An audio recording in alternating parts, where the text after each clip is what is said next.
Well, folks, today we're going to talk about moose, Shiras moose, mountain goats, and bighorn sheep in two states, Idaho and Montana. Now, normally we do each state as their own standalone. We've already done Montana deer and elk. The deadline was almost a month ago. And we'll be doing Idaho deer, elk, and antelope later in May. But the deadlines in Montana and Idaho are only a day apart when it comes to moose, goat, and sheep.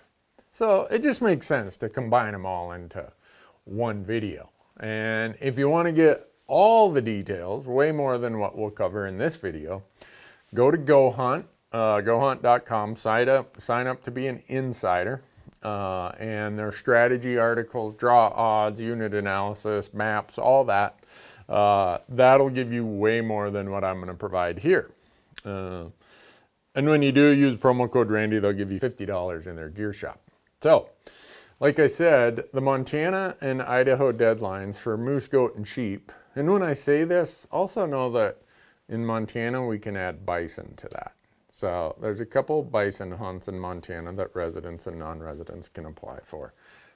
But when I say moose, goat, sheep, or I say the big three, that's what we're referring to. But their deadlines, April 30th is the Idaho deadline. May 1st is the Montana deadline. So I tell people, just put it on your calendar on about April 28th that you got to go do your moose, goat, and sheep applications in both states. That way you don't end up in this last minute crunch and, the website crashes and everything else. So I'm going to walk through the costs because there are a huge difference in the costs, the upfront costs and the sunk costs between Idaho and Montana. So in Idaho, the first thing you got to do is buy a $185 non-refundable non-resident license, along with there's some sort of habitat or access stamp, which is another $10. So there's $195 gone. You're not getting that back. And then you have an application fee of $45.75. And then you have a processing fee because Idaho charges you this credit card fee on all the things because you got to front the money. So you got to front $2,626.75 for the tag. You have to front $195 for the non-refundable license and $45.75 for the application fee. So you add all that up, and their processing fee becomes another $90.03. So in Idaho, to play the game, you're going to front $2,957.53 if you're counting the pennies. And you're going to lose, out the window, never getting it back, $330.78 of that. So in Idaho, you pretty much have a $331 raffle ticket is what you're doing. So now we're going to go over to Montana. Now Montana, it's $25 for your base non-resident license plus your conservation license. They charge you a $50 application fee. And if you want to be in the bonus points system, they charge you another $20 to get a bonus point for that year. So Montana, you add it all up, and you only have to front $95 plus, I think it's a $2 application fee and a small percentage. So you're going to be around $100 or so, somewhere between $90 and $100 upfront, non-refundable costs in Montana. So that's a much lower upfront cost than Idaho. In Montana, the tag fee is $1,250 for moose, goat, sheep, and bison for you non-residents. So compare that to the $2,626 over in Idaho. So the tag fee is much less also. But here's the kicker.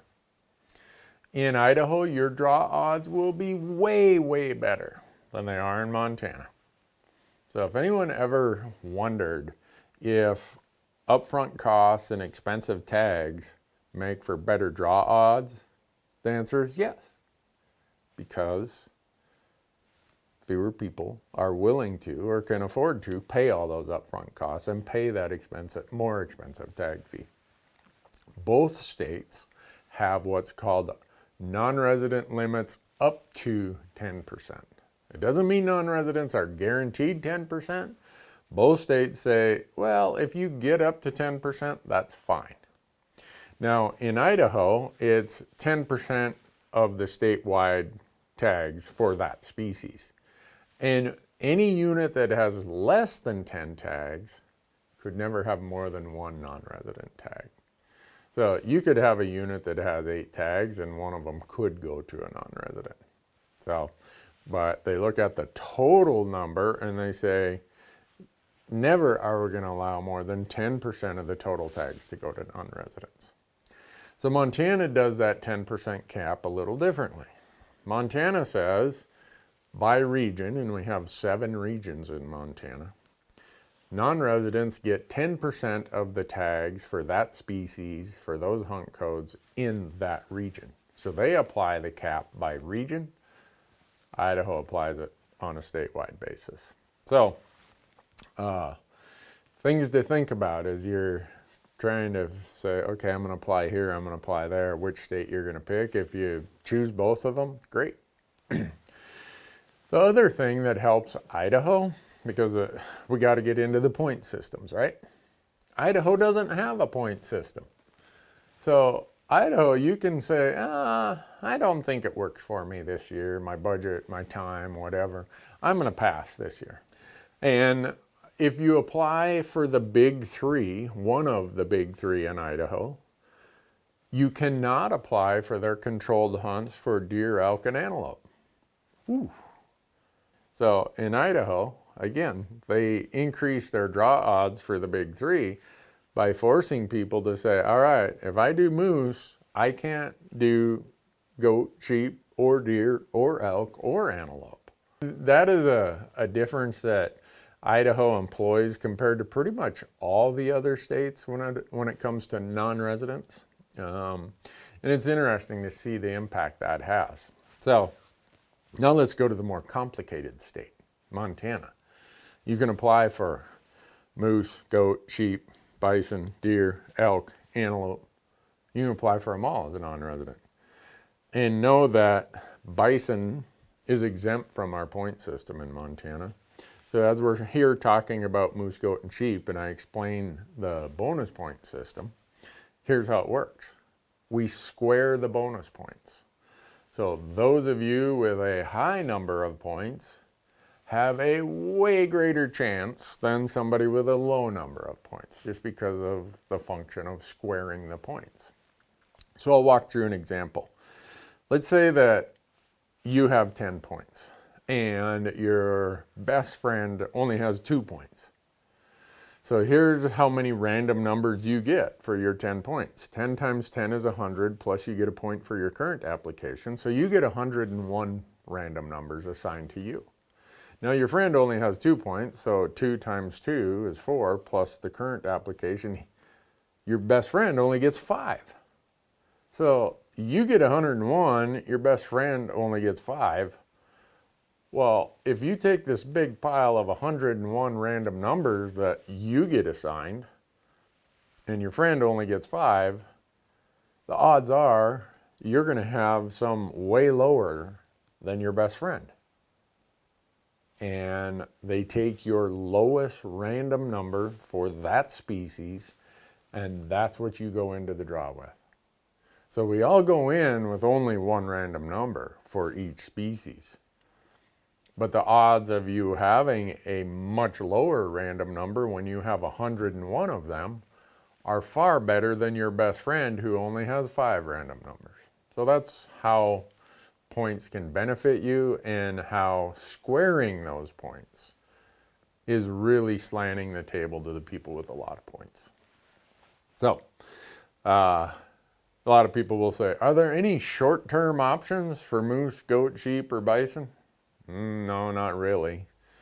With one small exception, if you are very energetic, you are really good in the backcountry, you don't mind spending a lot of money for a really low odds hunt, Montana has what's called the unlimited sheep units. And those are units here south of Bozeman, south of Big Timber, kind of surrounding Yellowstone National Park, is where most of them are near there. And the reason they're called unlimited is because everybody who applies is going to get a tag, residents and non-residents alike. And they're on a quota system. So as quick as the quota is filled, within, I can't remember if it's 24 or 48 hours, season closes. And there's a lot of hunting pressure for the very few legal rams. And these hunts occur in the most difficult grizzly infested terrain in the lower 48. So if you're up for that challenge, you can go. You'll get a chance to do it. And then as a general rule about what units you can apply for as a non-resident, in Idaho, you can apply for pretty much any of the moose, any of the goat, any of the sheep units, just like the residents can. Well, in Montana, we rotate within each region which of the districts in that region you can apply for. So there's a worksheet that Montana Fish, Wildlife, and Parks puts out. It's called the Non-Resident Moose, Goat, Sheep Worksheet. And it lists, okay, this year, here are the goat units you get to apply for in Unit 3 as a non-resident. Because there are going to probably be some differences from last year. And they do the same with moose. And the sheep ones don't change that much. So you got to be thinking about what units you're allowed to apply for in Montana, because you're not allowed to apply for all of them.